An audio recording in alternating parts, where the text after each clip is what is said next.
starting today onwards section 2A. This section 2A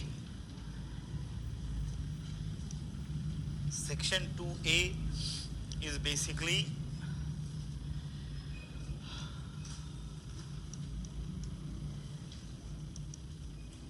relative politics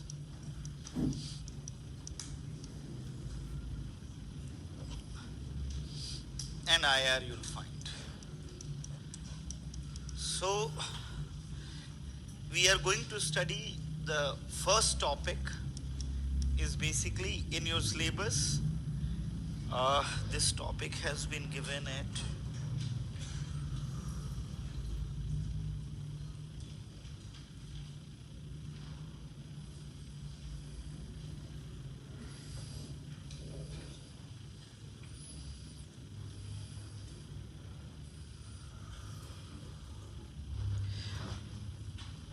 this is your topic number 6. This is your topic number 6. Actually, this topic number 6 should be topic number 1 because this is key concept in international relations. Until unless we understand what is balance of power system, what is collective security, what is national interest, what is national power, then it will be very difficult to understand the whole system. So this is basically key concept in international relation. Topic name is key concept international relations. Then we'll study topic 5, that is theories of international relations, and then we'll take rest of the topics. First important thing to understand here, the entire syllabus of 2A can be divided into various parts. Here you need to understand how. The first and the most important part of the syllabus is basically this part. Key concepts and IR theories. That is the most important aspect of your syllabus, and every year you can find they keep on asking 2 to 3 questions from this part. Now the second part of your syllabus is basically related to these concepts in mainly third world countries. So you'll find out topic number 2 of your syllabus, 3 of your syllabus, topic number 2 and topic number 3 of your syllabus, that is basically related to state in comparative perspective, politics of representation and participation. This topic basically, topic number 2, 3, that is second. Because in this part, our discussion will be mainly in context of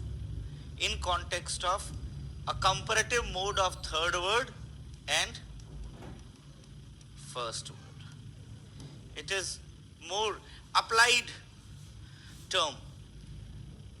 The third important aspect is basically topic is globalization and global concerns.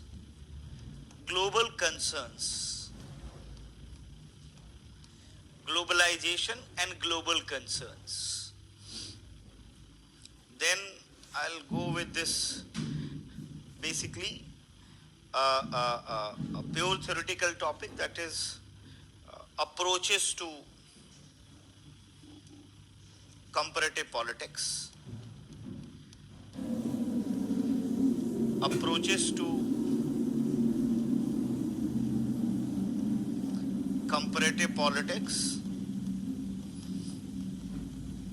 approaches to comparative politics, and the last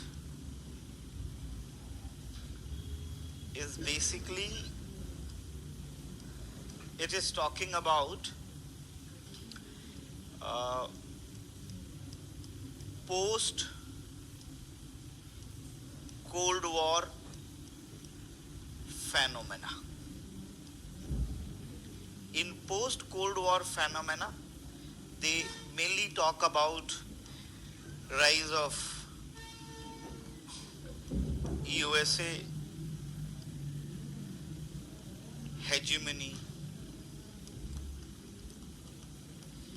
disintegration of USSR,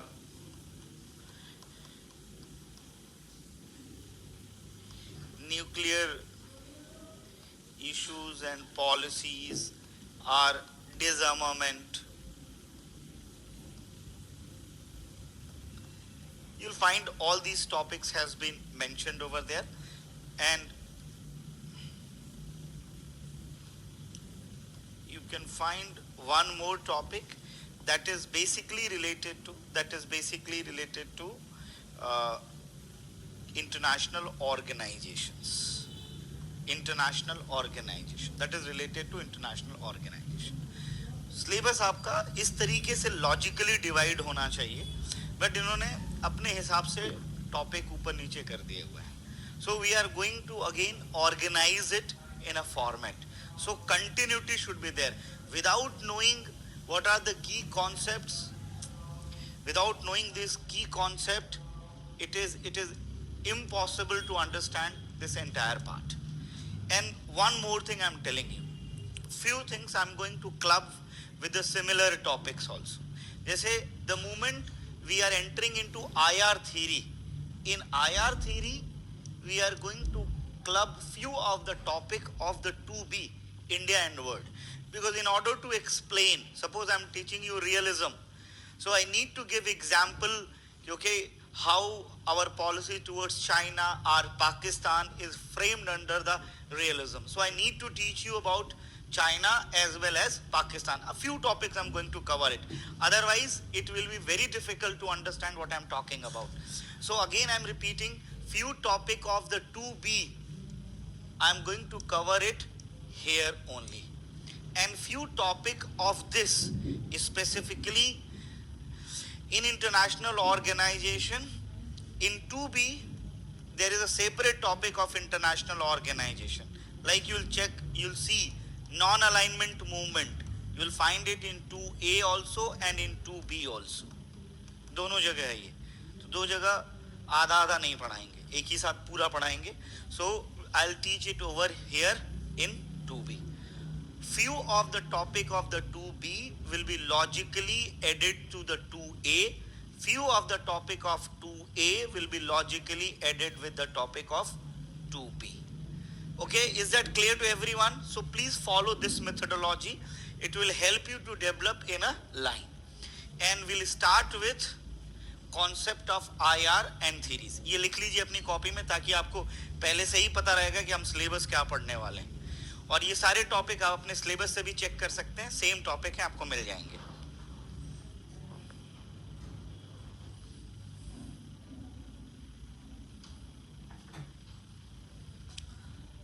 चलें आगे बढ़े. लिख लिया सब लोगों ने?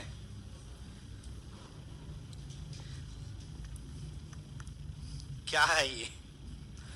तो मैं खड़ा हो जाता हूँ, मेरे सामने खींचो. अरे जोक कर रहा हूँ, प्लीज खींचिए. चलिए लिख लीजिए या फोटो खींच लीजिए, जो भी करना है करिए, जल्दी करिए.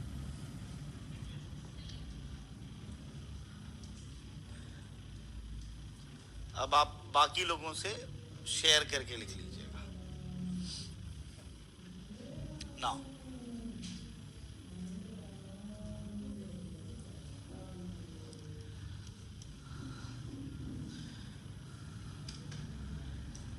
first important thing,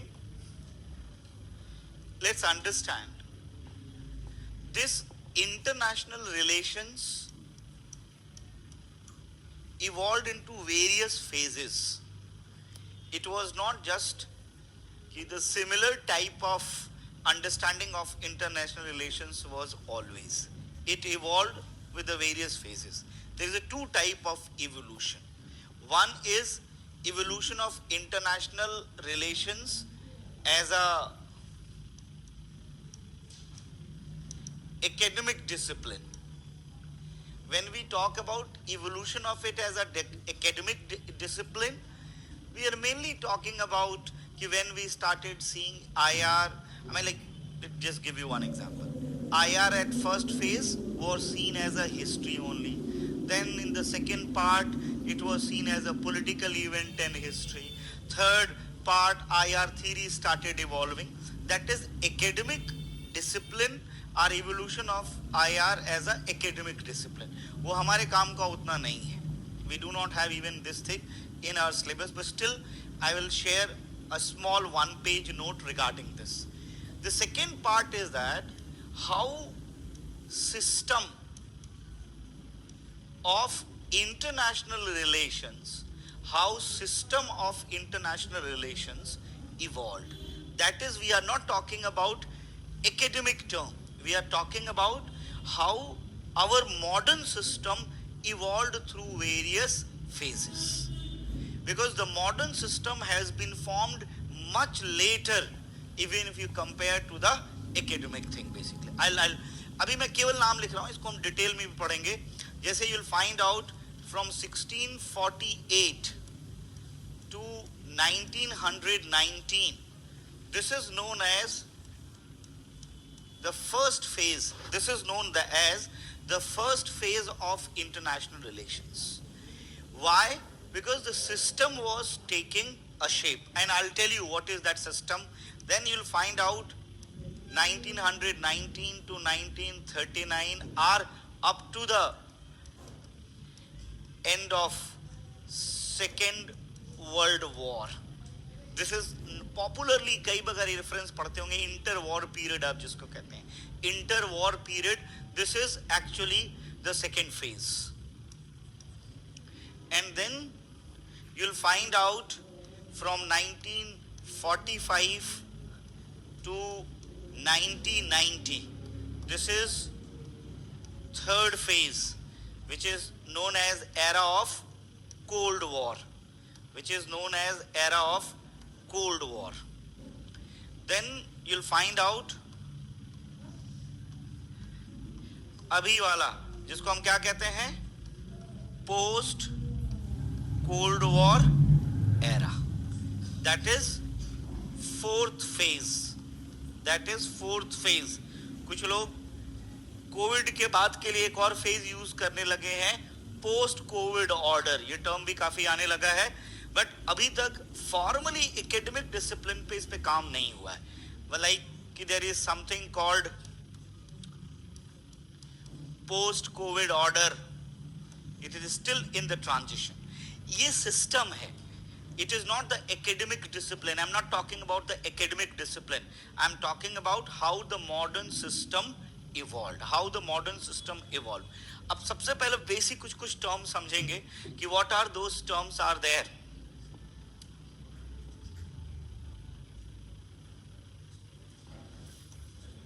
No, I'll explain that what happened during all the. It is just to make you understand that this is how the system evolved. First, let's understand some basic terminology which is I'm going to frequently use. For example, I'm going to use the term like developed countries.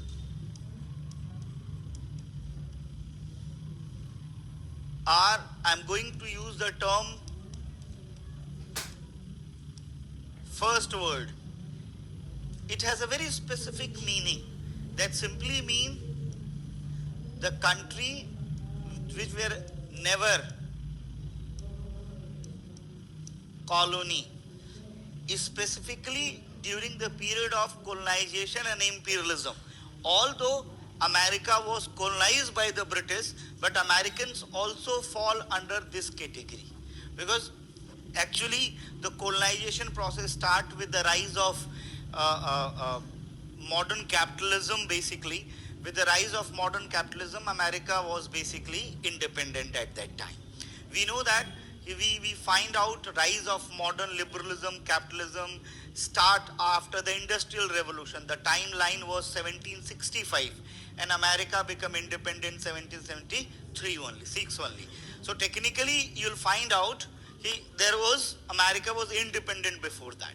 So developed countries, first word. Then the second term I am going to use, third word. Third word. Developing countries. Undeveloped country. और एक और term, underdeveloped country. ये underdeveloped Marxist term है basically. ये तीनों term इस्तेमाल होता है ex colonies. All these terms are used for ex colonies. They are relatively less developed. I mean, ex colonies, most of the countries become independent in post Second World War period, except Latin American countries, which become independent before that. And I'll tell you, America announced its famous Monroe Doctrine. We'll talk about what exactly this Monroe Doctrine is there. Then, this is the second important term I'm going to use. I guess, इसमें आपको कोई दिक्कत नहीं होगी. When I'm talking about regional organization and global organisation, नहीं, हाँ ये सब इसमें कौन कौन आते हैं? तो टेक्निकली इसमें पूरा एशिया आता है, इंक्लूडिंग चाइना, अफ्रीका आता है और लैटिन अमेरिका भी आता है. लेकिन Latin America before second world war आजाद हो गया था. डिफरेंस है ये, इसके पहले इनकी डीकोलाइजेशन का टाइम इनका अलग है. ये सब इसी में आते हैं basically. The moment I say regional organisation and global organisation, whenever we talk about global organisation, I am referring to UN, WTO, World Bank, IMF, even G20. This is more or less, this is not, G20 is not a regional organization, it is a global organization. जैसे हम बात करते हैं NSG, ये सब हम global organizations की बात करें. क्या चीज? Not a regional है. When I talk about regional organizations, I'm going to talk about SAARC, BIMSTEC, ASEAN, and this regional का मतलब है simple, few regional members are part of that, that is regional. The moment we talk about global organization, more or less all representatives of the globe are bigger power, are most of the power are part of that. So regional organization, global organization. इसके अलावा अगर कोई भी term मैं बीच में इस्तेमाल करूं जिसको नहीं समझ में आए, please ask freely कि what those terms are. Regional organization.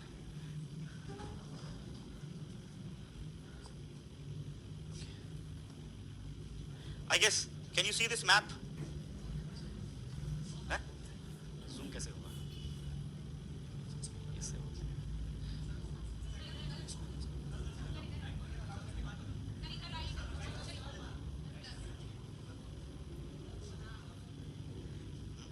अभी दिख रहा है? नहीं दिख रहा, अभी भी छोटा हो गया थोड़ा. हाँ, पिक्चर नहीं दिख रहे हो, ठीक है. Now see here. Please understand. बस ठीक है. When we talk about, every time I'm going to talk about globe. So this globe has to be seen in terms of hemisphere also. The moment I say western hemisphere, तो western hemisphere क्या है? Geography वाले ये है या ये है? ये वाला है. This is technically इधर से आएगा, ये western hemisphere. This is considered to be this part. देखिए ये समझना इसलिए जरूरी है कि it is America that has dominated this western hemisphere. His Monroe Doctrine was announced earlier. In that Monroe Doctrine, he simply warned these countries, ये इनको खास तौर से, ये कौन है ये सब? European countries. Warn European countries कि Western Hemisphere is no more available for the colonization. That was Monroe Doctrine. तो जब कभी मैं modern format में कहूँगा कि India wanted to implement its Monroe Doctrine in Indian Ocean region, So what exactly it means? Indian Ocean region is not open for colonization. That colonization cannot be in earlier format ki you go and capture, but the colonization may be in format of political and economic control over the other country. That is what. So don't always look at in terms of exact what I'm talking. I'm talking about the sense. So Monroe Doctrine simply talk about ki Western Hemisphere is no more available for colonization. Second, Americans will not interfere in European countries internal affairs. ये बहुत मैं frequently use करने वाला हूं मुंडो doctrine, और जब आप talk भी सुनेंगे तो you are going to find this term most of the time. So America will not interfere in internal affairs of the European country, and if any of the country will interfere, forget about colonization, will interfere in internal affair of the western hemisphere, then they are considered as a hostile to the America. दादागिरी कहते हैं इसको. So technically hostile to the America. If anyone interfere over here, that is known as Monroe Doctrine. America still follow Monroe Doctrine. That is why you'll find out that there is a huge investment of India and China in Africa, but in Latin America the investment is relatively less. उसका reason क्या है? I'll give you one more way of thinking. In general, if you compare Africa and Latin America, you'll find African countries are least democratic. There is a challenge of infrastructure, political instability, terrorism. There is a ethnic conflict. There is so much problem in Africa. And in case of Brazil, in case of Latin America, this is relatively less. And you can find huge oil deposit. You can find even solar energy, wind energy in Latin American countries. But if a country want to go in Latin America, they need to be remain confined only to the economic relations. You cannot think of to develop your political relations. You cannot think of to have any strategic advantage in that area. आपको पुरानी घटना मैं दिला रहा हूँ. When Russians tried to exert its influence here in Caribbeans with the help of Cuba, it led to the Cuban crisis, Cuban Missile Crisis. So Monroe Doctrine is still followed, and many countries want to follow Monroe Doctrine. They simply wanted that in my own zone, in my own zone or in my own sphere, there must not be intervention of the outside power. Point one. The second, they should only remain confined to their economic relationships. Don't try to take a strategic advantage of it. Don't try to get good political relationship on the cost of the Indian relationship. Like in case of South Asia,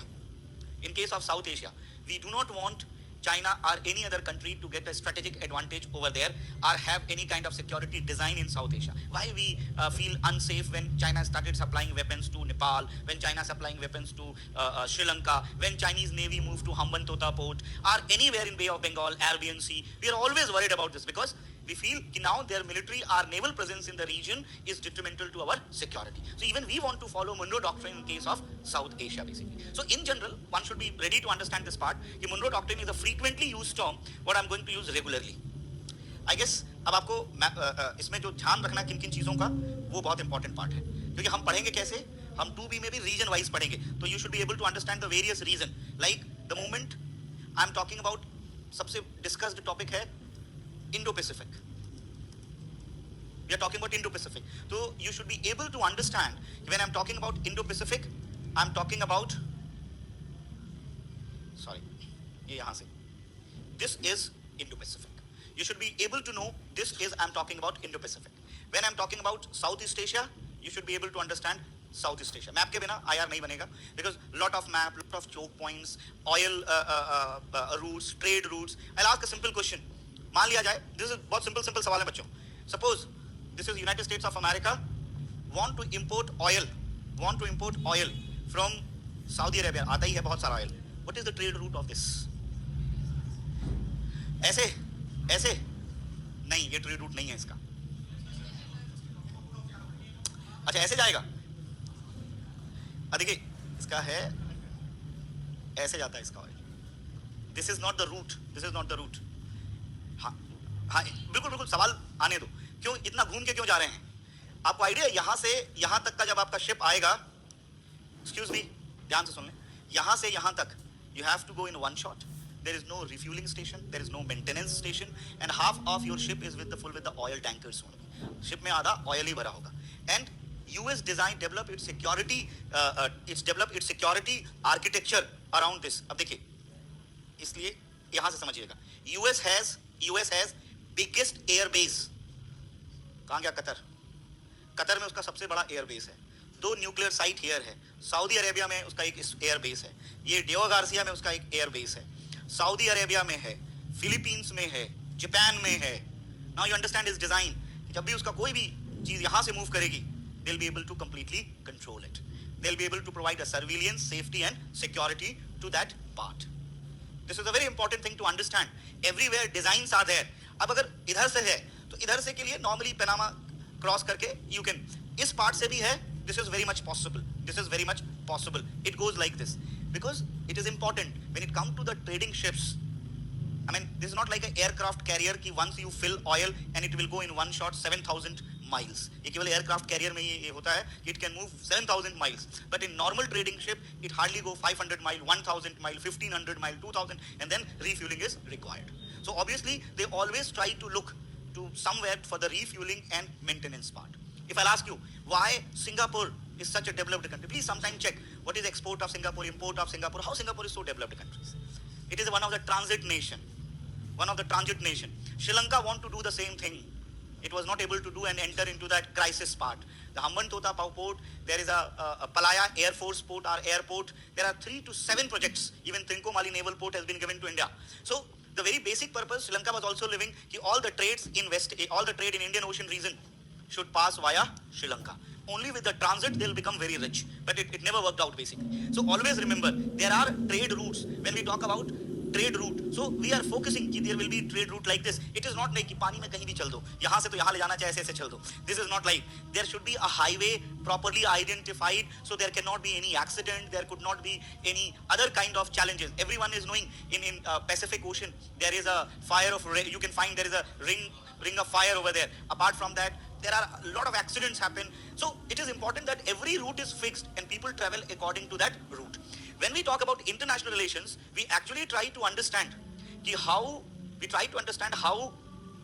countries conduct their relationship in context of these reasons. So please keep on looking for your maps because हम geography नहीं पढ़ सकते हैं class में. Just keep on looking the areas. जैसे this is Persian Gulf. Persian Gulf. All the entry and exit point of the Persian Gulf always go via Iran. Always go via Iran. There is a 2 important port and there is a bay. That is port हो गया. 2 important bays. That this is Bab al-Mandeb. There is one more. अरे नहीं भाई, ये जो part है ना, ये यहाँ से जाने के लिए. अरे बंदर अब्बास नहीं कह रहा हूँ मैं. It goes like this, and it is regulated by Iran. It is regulated by Iran. For Gulf of Aden इधर है. Gulf of Aden इधर है. State of Hormuz ये ईरान में है. That goes from there. That is the entry exit point. You'll find out any oil that is coming from this Persian Gulf. Please check out. Most of the West Asian countries has a small border with the Persian Gulf, and major source of oil is of Persian Gulf. So all the oil transportation from Persian Gulf that happens basically via this route only. Saudi Arabia has this route. Saudi Arabia can move from this route, and this all European छोटी-छोटी चीजें. European countries major oil import is of this Northern African part. They do not import much oil from West Asia. They import maximum oil from North African states, and there is a difference of quality of oil also. It is known as sweet oil. Why? Sulfur. The quantity of sulfur is high, and you'll find out here's oil is very different. If they import oil from here, then refineries cannot process it. That is only possible. I mean, such refineries are in this part of the world: Japan, Korea, China, India.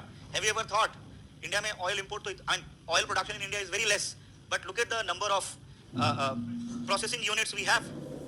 So why we have this much of processing unit if we produce this much of less oil? Refinery इतनी ज़्यादा क्यों है? Why there is so much refinery in India? केवल Russia से नहीं, यहाँ सबसे oil आता है, and we refine it over here. When you study, you'll realize that everything is fixed. You need to think more in a logical manner. Again, I'm saying everything is with the logic and interconnection. You need to figure it out. This is not an arbitrary behavior of any nation state. This is very important. कि भाई ठीक है, कल सुबह उठे, अच्छा यहाँ की यात्रा कर लेते हैं. This, it never goes like this basically. Everything is a very logical point. And don't always argue why not they can take the land route. Just before that I'm telling you, the transportation costs, you'll be shocked with knowing the transportation cost. there is 10% of the whole transportation cost. If there is 100 rupees required for this land transportation, then only 10 rupees required when it comes to transportation through the seas. So nobody want that the transportation, they should go with this, otherwise they'll be out of the market, they'll be never able to compete. Can you see the difference? The difference is so high. So it's not like why, if I'll ask you, this Central Asian countries, I'm talking about Kazakhstan, Kyrgyzstan, they all are rich in oil, but they are not as rich as West Asia is there. The only reason you talk about it, landlocked. So if it is landlocked, so even if they produce oil, to whom they are going to sell? And look at this tragedy with these guys. एक minute. Here Russians are there. They themselves are importer and exporter of the oil. Here West Asians are there. They are importer and exporter. Then Pakistan shares boundary and China shares the boundary. Only one country is the importer of oil in this entire region, and that is China. And India is not directly connected. We are trying to get oil from there. Now when it comes to the pipeline, kahan se pipeline? Pakistan se. There was many proposal. बच गए हम लोग. The reason being is that even if we fix the pipeline there will be always, we are in ransom. They are not able to control their terrorist groups, and any time they want to negotiate with India, they will blast our pipeline which is moving over there. India asked once, okay, the pipeline which is going across the Pakistan, the finance part of that and building part of that will be taken care of Pakistan and security by Pakistan. And there will be no other responsibility of India. Pakistan was not ready. Pakistan, no, if they will give the input cost of that, so security will be a major challenge for them basically. So they're asking, we'll provide you security, you invest and make a pipeline over there. हमको पता है ना तुम क्या करोगे. We know that we'll make the pipeline every third day there will be terrorist attack. How much investment we are going to make it basically. So this is important. This pipeline is not that easy process. And taking care of the whole pipeline and transporting it with the water is much more easier. Imagine you have to make a pipeline. First costing, maintenance, security. Then what will be the price of that? The best mode of trade transportation is always shipping. And the way transportation mode if more trade will be in Indian Ocean region over here these places, so there will be always competition to control sea lines of communication. I guess you guys understand this part? Chaliye, let's go further.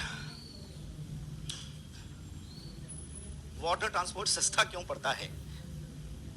हाँ, time नहीं, relatively थोड़ा time ज़्यादा लगता है, बहुत ज़्यादा time का difference नहीं आता है, क्योंकि if you go with the land transportation system, so if you're going through a proper road transport basically, the size of containers are not going to be that big. आपने road पे please road पे जितना बड़ा भी container देखा हो, ज़्यादा से ज़्यादा 200 फुट, उतना भी नहीं देखा होगा. There are 3 kilometers long ships are there, 3 kilometers, 1.5 kilometers.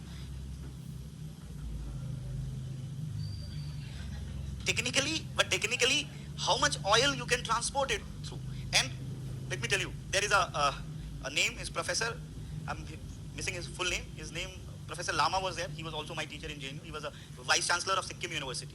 And he had studied basically trade to the Southeast Asian country via northeastern states.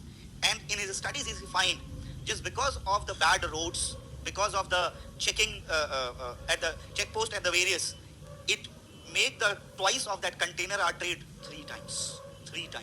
So this is always easy to go with this. You can keep a lot of 200, 400, 500 trucks, maybe half of the ship, it will work. Imagine, just giving you the idea, in one aircraft carrier, there can be 90 fighter planes. Imagine the size. In a one aircraft carrier, there can be 90 I'm talking about, 90 fighter planes. Look at the size. That is what the size of the cargo is there. Cargo, if one container, in a single ship, 1,000 cargo is there. You hardly put 2 cargo in any of the truck or any of the land system of movement basically. So that is why it become cheap. Now, ये जाएगा कैसे?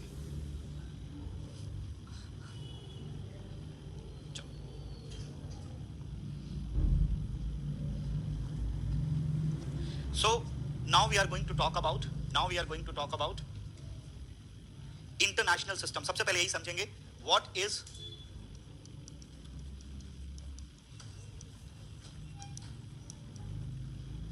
international system. What is international system?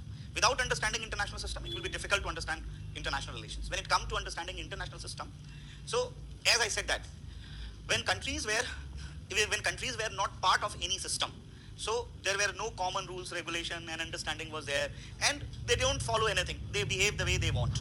It was only bilateral treaties if they have done with country A to country B, but this was not fixed that they are going to follow that. That was completely over them.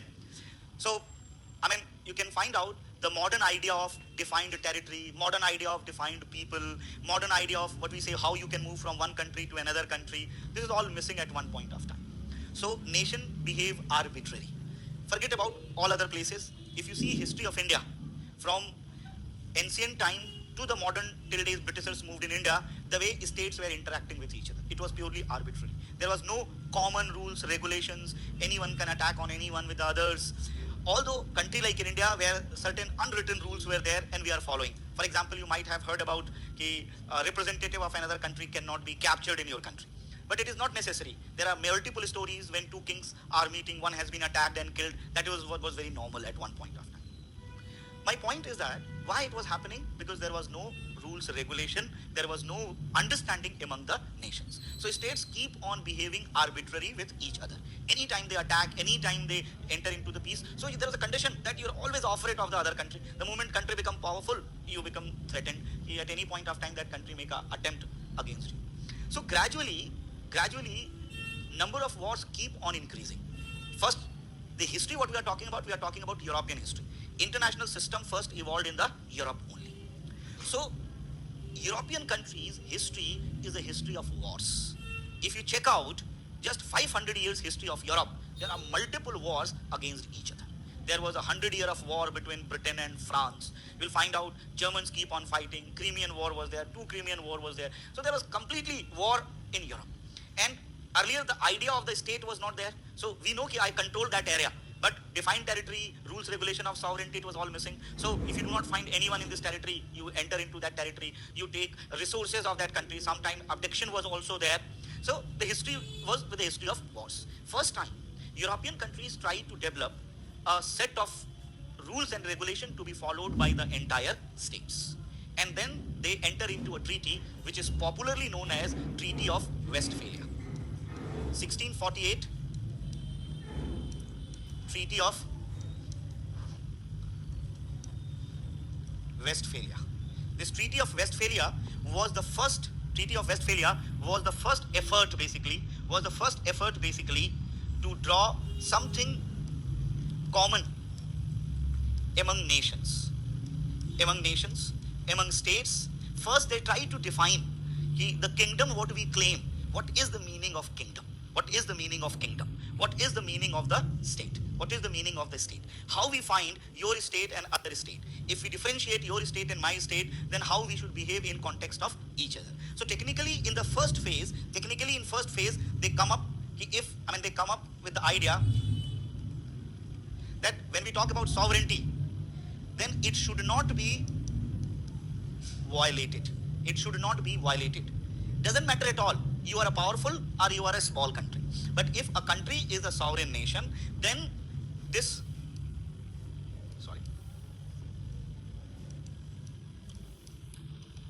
boundaries of nation states should not be violated.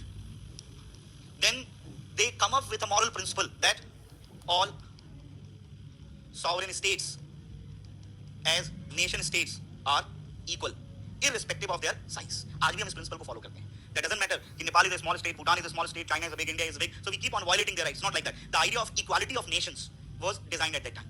They come up with that sovereign nation boundaries should not be violated. Then they started talking about everyone has its own population. There cannot be any resource access or capture of the other countries.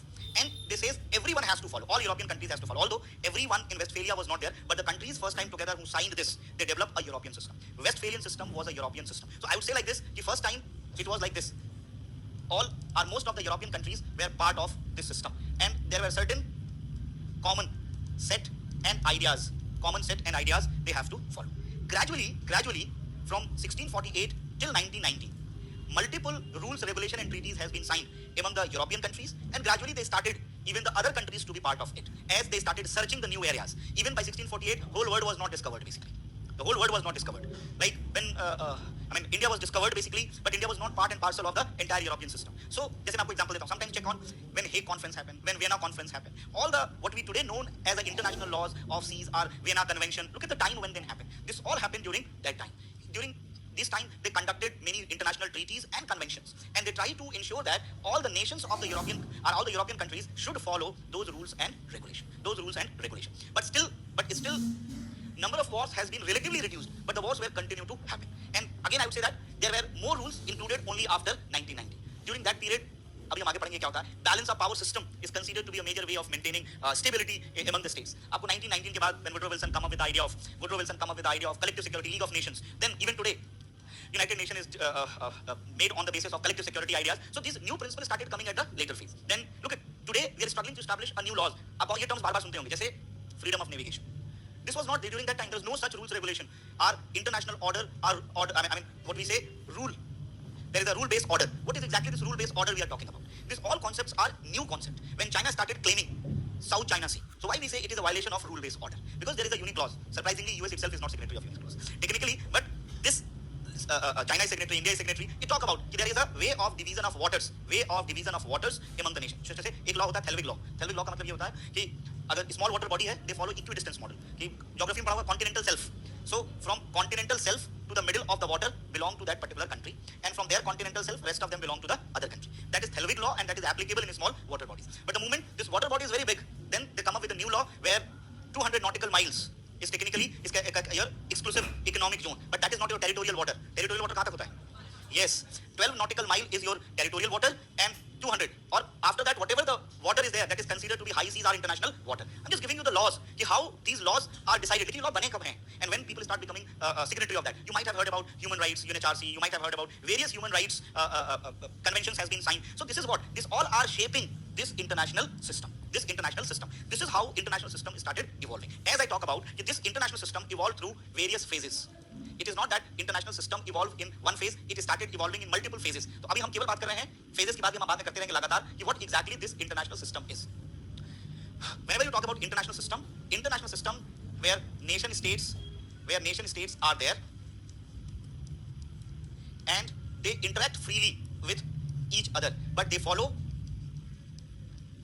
common set of rules and regulations for what they agreed, for what they have agreed. This is important, for what they have agreed. जिसके लिए वो agree किए हैं उसको हम follow करते हैं. लेकिन याद रखेंगे these rules regulations are not laws. They are just rules regulation for which these countries agree. अब if I'll ask you the simple, एक और term आ गया. When I'm saying national actors are actors of international relations, so they are nation states. Nation states are actors of international relations. Gradually, we went to form many international organizations. So, supranational actors are international organizations. Supranational organizations are known as international organizations. Then gradually, after the globalization, we witness transnational actors. Transnational actors जैसे multinational companies, international governmental NGOs, international non-governmental NGOs, ये सब आते हैं आपके transnational actors. Now the question is, are we consider them as a part of international relations? Here there is a varies argument. ये हम थोड़ा पढ़ेंगे उसके थ्रू क्या कहते हैं realist models के through. Like realist model believe कि yes, there are transnational actors and they also play an important role in international relations. Sorry, liberals believe transnational actors are important actors and they play a very important role. On the other hand, realists believe no, only nation states are important actors and they play an important role. So the discussion is there. Then post 90s it started witnessing independent rise of terror groups. देखो बच्चों, line of difference क्या है? Terror groups हमेशा थे, but before 90s these terror groups were not regulated and controlled. They were not regulated and controlled by independent groups. Earlier they were regulated and controlled by nation states only. I repeat, terror groups were regulated and controlled by nation states only. So before 90s, when they're regulated and controlled by nation states only, so realists believe they are nothing more than the tools in the hand of the nation states only. So there's no need to term them as a separate player. But in post 90s, there is a rise of terrorism which is beyond control of the state. So a new debate started, and this new debate says, can we consider terror groups as a part of international actors or not?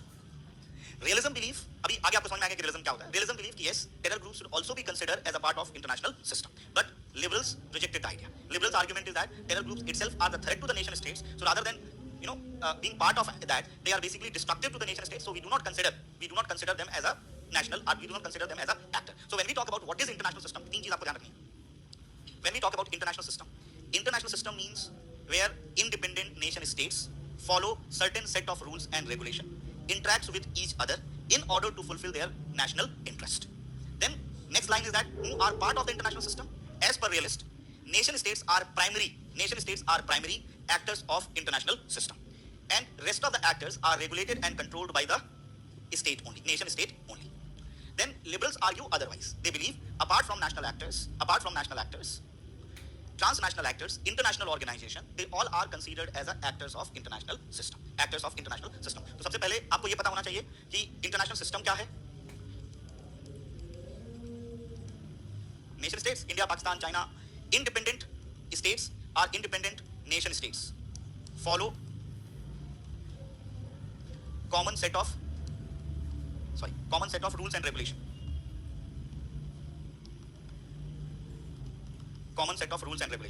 Third important point, only independent nation states are, इसके पहले एक line और, there is a interaction among nation states to serve their national interest.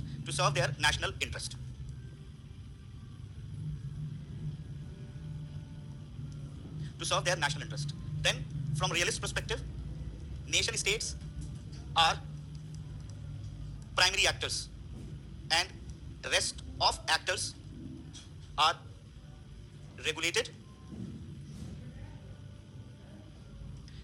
and controlled by nation state. Nation state के example India, China, US, जितने भी देश. Then liberals argue कि apart from national interest, there is a role of transnational actors, international organizations, and they play independent role. और ये independent role play करते हैं. तो realism और liberalism के बीच का जो बड़ा फर्क है यहाँ पर ये है कि one believe that they are regulated and controlled by them, the other believe no, they play independent role also.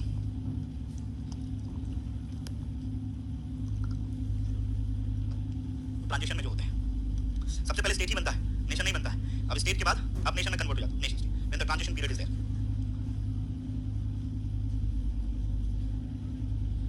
Doctrine is basically a policy. When it comes to the treaty is basically a kind of multiple agreements. Agreements are very specific. There's one more term, memorandum of understanding, MOU are the basic areas where country express their agreements, but it has not been formalized. Suppose India and Australia has signed MOU over education, so that is just a MOU. But the moment Delhi University and Edinburgh University signed a student exchange program, that is going to be agreement. But my point, and then there can be a treaty in which education, science and tech and some other part will be also part of it. So this is what the line of difference is.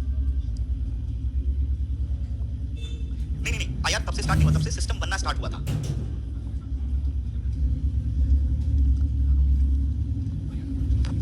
देखिए ऐसा तो कभी था ही नहीं कि states are not interacting with the other states, but they were not interacting into a system. There were no common set of rules regulation that is followed by all, that is respected by all. That is the line of difference.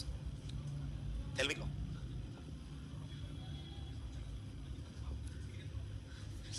देखिए Monro doctrine भाई announce की American president Monro ने, तो वो उनका अपना है. अब लोग हम उसके रेफरेंस में बात करते हैं कि we also want to apply that. इतना आगे मत पहुंचो, आराम से बैठो, धीरे-धीरे सब समझ में आएगा. Now when we talk about international system, as I said, और अभी हम थ्योरी का पेपर पढ़ रहे हैं, when we talk about in international system, nation states interacts with the other nation states. In this interaction, what is purpose of this interaction? Purpose of this interaction to serve national interest. To सबसे पहले हम समझेंगे what is national interest. एक बात और, एक word और मैं आगे frequently यूज करूंगा. When we talk about nation state and when we talk about international system, one major difference between nation state and international system is a absence of sovereignty. That is why international system is considered as anarchic. एक word आपको बार-बार मिलेगा. International system is considered as anarchic. Anarchic means there is an absence of laws. There is an absence of laws which can be forcefully applied over all. So actually, in international system, states are free to act independently, to accept or deny any rules, regulation, even what they have set for themselves. लेकिन यहाँ ऐसा नहीं हो सकता है. यहाँ क्या है? Sovereignty है. तो ये कभी anarchic नहीं हो सकता है. Please, anarchy का मतलब जंगल राज समझने की जरूरत नहीं है. Anarchy का मतलब है absence of a specific order, or absence of a specific law, or absence of any sovereign authority. Absence of any sovereign authority. I didn't say कि absence of authority. There may be authorities, but they are not sovereign authorities. United Nations may be authority, but it is not a sovereign authority. So, in international relations, which is technically anarchic in nature. Anarchic in nature. The moment you say anarchic in nature, it means absence of law and order. Or you talk about absence of any law, absence of particular order, absence of sovereign authority. क्या? हाँ, absence of laws, sovereign authority. Absence of sovereign authority. So, मैं repeat कर रहा हूँ. In anarchic world, nation states interact with each other in order to serve their national interest. So, we are going to talk about what is national interest. हाँ, हाँ बिल्कुल, लेकिन वो अलग अलग नियम नहीं था कि भाई उसका मतलब ये है कि कोई स्पेसिफिक लॉ नहीं होता है, only rules regulation they follow करते हैं. लॉ एंड ऑर्डर कोई तरीका नहीं होता है, कोई पर्टिकुलर वे नहीं होता है. Absence of sovereign authority, absence of sovereign authority. Copy कहाँ है आपकी? इस पे थोड़ी नोट्स बनाएंगे ना, तो कॉपी क्यों नहीं है? कल लेकर आएंगे ना. ठीक है, कभी मुझे स्कूल वाली फीलिंग आ जाती है. किसमें चाहिए? तुम कराओ, तुम्हें कराना है कराओ, और मुझको होगा मैं करा के तो नहीं दूंगा. कोई नहीं कराएगा, नहीं वो या फिर मैं लिखवा देता हूँ, लिख लीजिए. अगर आपको लिखना है तो आप लिख लीजिए, रेफरेंस आएगा, रेफरेंस आएगा. ऑलरेडी एक बुकलेट छपवा के दे रखी है.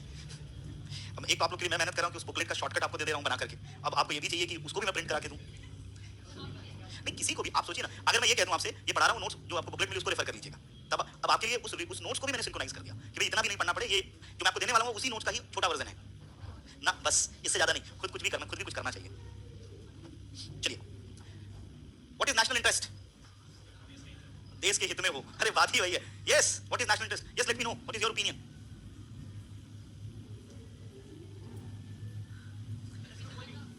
Yes, yes, yes. Come on. Okay. What is personal interest? Okay, decide. What is your interest? Let him speak.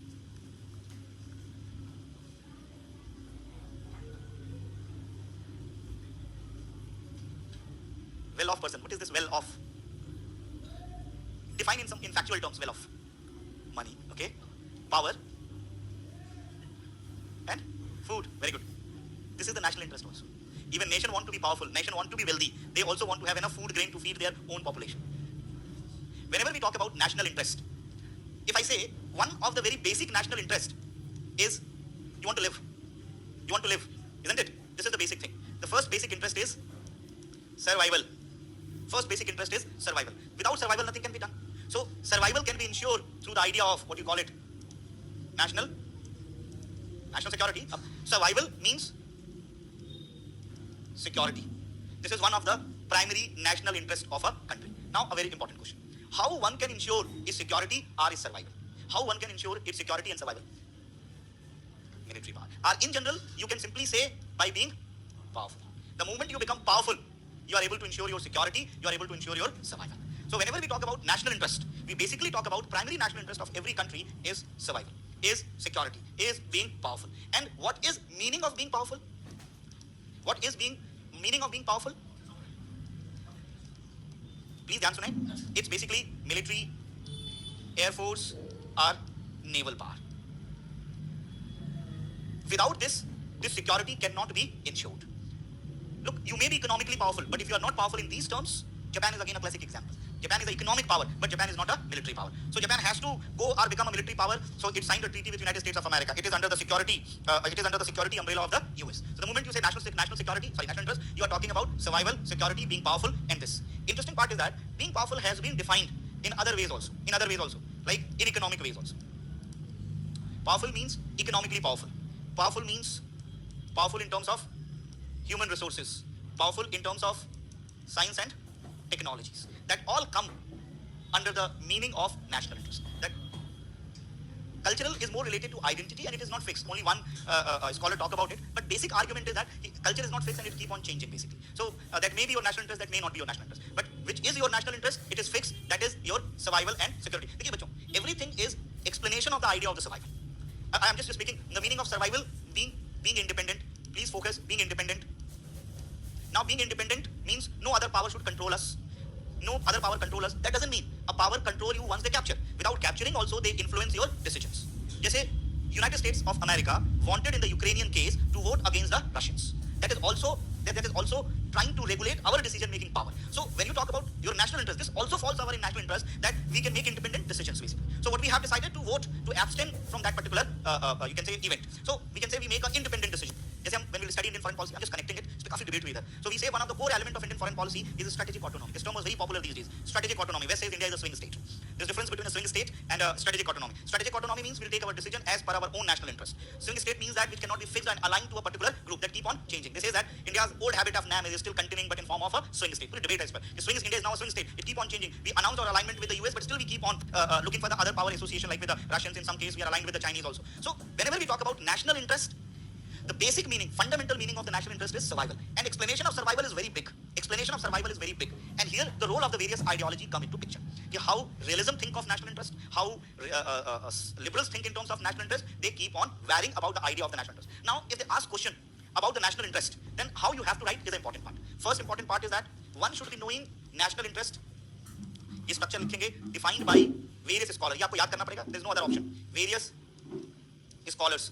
How they define national interest. How they define national interest. For example, if I take a name of a scholar, Morgenthau.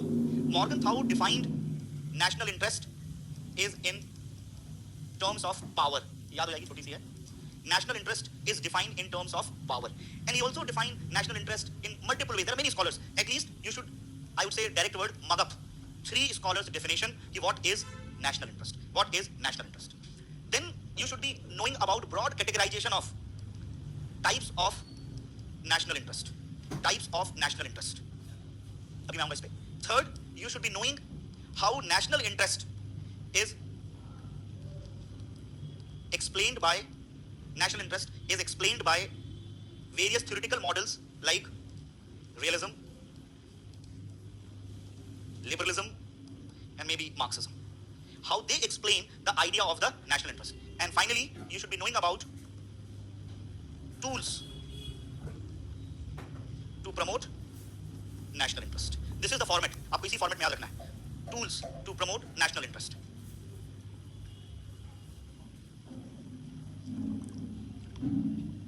Look,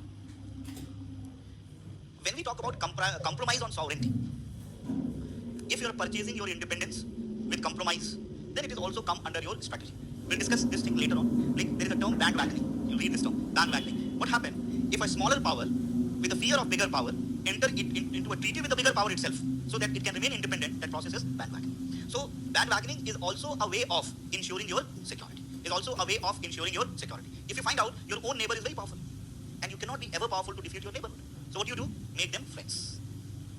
Invite dinner, invite on tea, follow him whenever he say to do something. Ask, please give your car. He said, please. And I'm very happy and very glad I get the opportunity to serve you. So this is bandwagoning because you want to be safe. But the moment you are equally powerful to the other country, you follow the idea of balancing. You follow the idea of balancing. Then you don't defy. And if you are powerful than the other one, and other one is trying to rise, you try to deter. Deterrence. You try to deter that power.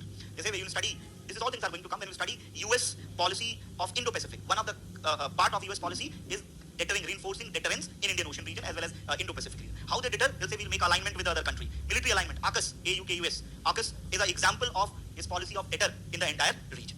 So in general, there are multiple ways, but at the end of the day, please focus, at the end of the day, you need to survive. Now in order to survive, when you are most powerful, your behavior will be different. When you are less powerful, your behavior will be different. This is what the diplomacy is. This is how you have to exist in an anarchical world. There is no one to impose any law and order. Everyone is there to serve their national interest. Imagine, here we are into order, law and order. Sovereignty is there. Our government, it makes rules, regulation. We all follow that. Imagine, sovereignty is not there. No one is there. And we all are serving our own national interest. So nobody is there to regulate us. हम क्या करेंगे? To whom we should interact and how we should interact. That is completely depending on us. So maybe we are very powerful physically, for example. So we may pressurize few. मेरा notes तुम लिखोगे. Just giving the idea. और class पूरी कर लो, मुझे समझा देना. ये जाओ xerox करा के लाओ.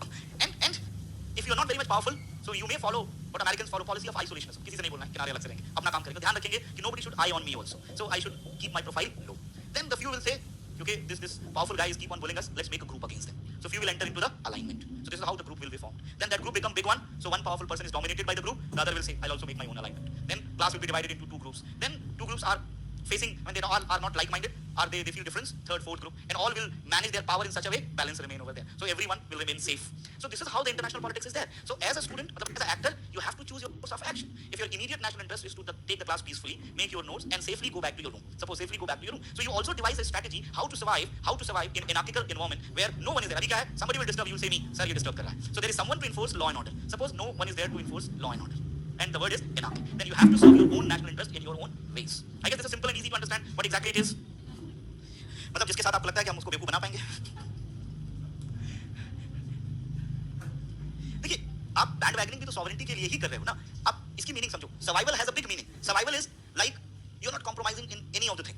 But when you have to compromise, you always want, okay, I'll follow your way, but ensure that nobody enter in my country, nobody attack on me, my wealth should remain. This is how. So sovereignty goes in a bigger manner basically. Even every country make compromises. Even United States of America, do you think that before the rise of China, US ever think of to collaborate with the Indian side?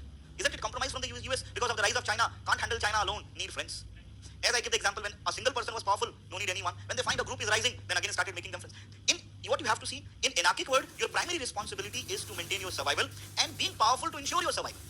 Being powerful to ensure survival. That is why I said basically here what I said: survival, security, powerful. And that being powerful, now you can decide how you can be powerful. Your national interest is being powerful without any doubt. But power here is more in terms of serving your survival basically. And everyone is not equal path. अभी हम आगे पढ़ेंगे कि how come in international system there are power of the various degree. If A is very powerful, B is less powerful, and anarchic word is there, then why not? Most powerful is capturing everyone. Then we'll read about power management in international relations. There are two important theories of power management. One is the balance of powers theory, and the other is collective security. So they'll manage the power in such a way that it will create equilibrium in the system. So first basic thing you need to understand is why these nation state came into a system. The nation state came into a system to ensure their national interest.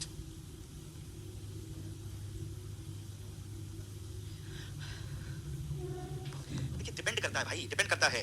अब आपको national interest, Indian diaspora Indian national interest को promote करता है कि नहीं करता है. पहली बात तो डायस्पोरा में एनआरआई और पीआईओ दोनों आते हैं. PIO means those who hold the citizenship of the other country. So why he will serve you? This is one question. Now if you talk about NRI, so why NRI is outside there? NRI is to make money, and what will do with that money? They'll send India. Remittance के बारे में पढ़ाई होगा आपने. तो so they are serving your national interest in terms of money. It depends on your leader कि वो आपका leader उसको mobilize कैसे करता है. Modi ji is very energetic person to mobilize. So when he went to America, he mobilized them. Now you need not to be just an economic asset. You are a political asset also. You are a cultural asset also. But before Modi ji, Indian diaspora was treated mainly as an economic asset. He was the one who transformed it into a cultural asset. Started going for this yoga day, and you'll find that wherever Modi ji go, he always get engaged in the soft power diplomacy with a Japanese prime minister. First time he went over there and he asked him, "Are you going to meditate?" And both meditate for 30 minutes. Then wherever he go, he beat drums. He wear that different dresses. So that is how you mobilize people. And if you're able to connect the Indian diaspora with the Indian government, they're highly energized. Yes, we have to do something for our nation. They go. This party, Aam Aadmi Party, initially get the maximum funding from NRI people only. When the anti-corruption movement started happening in India, it was highly supported by NRIs at one point of time. अब खत्म हो गया. OIC and PIO has been merged now. There is no OIC card now. There is only one card and it is PIO card.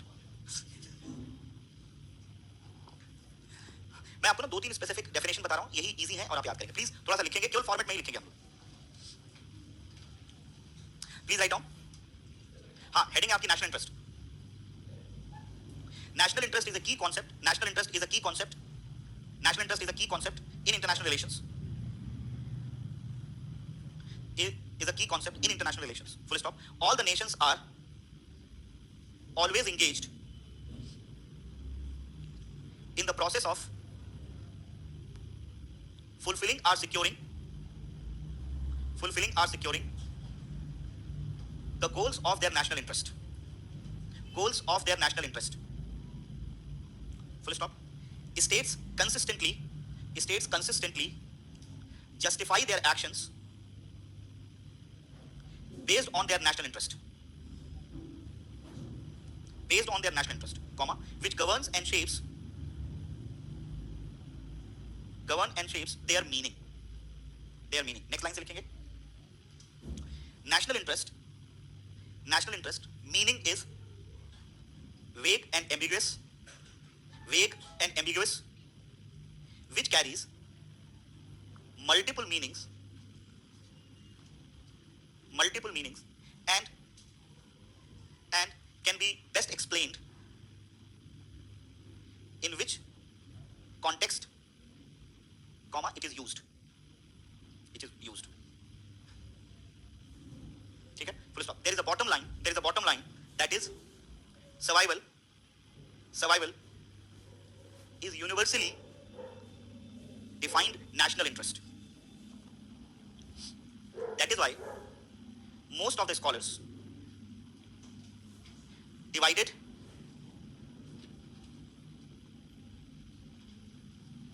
national interest, divided components of national interest in two ways.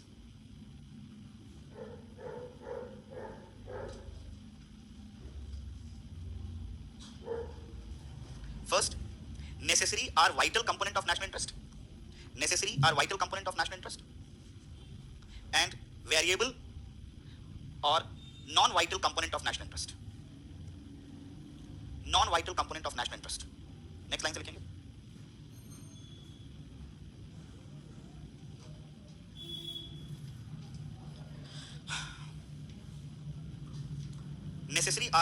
necessary or vital component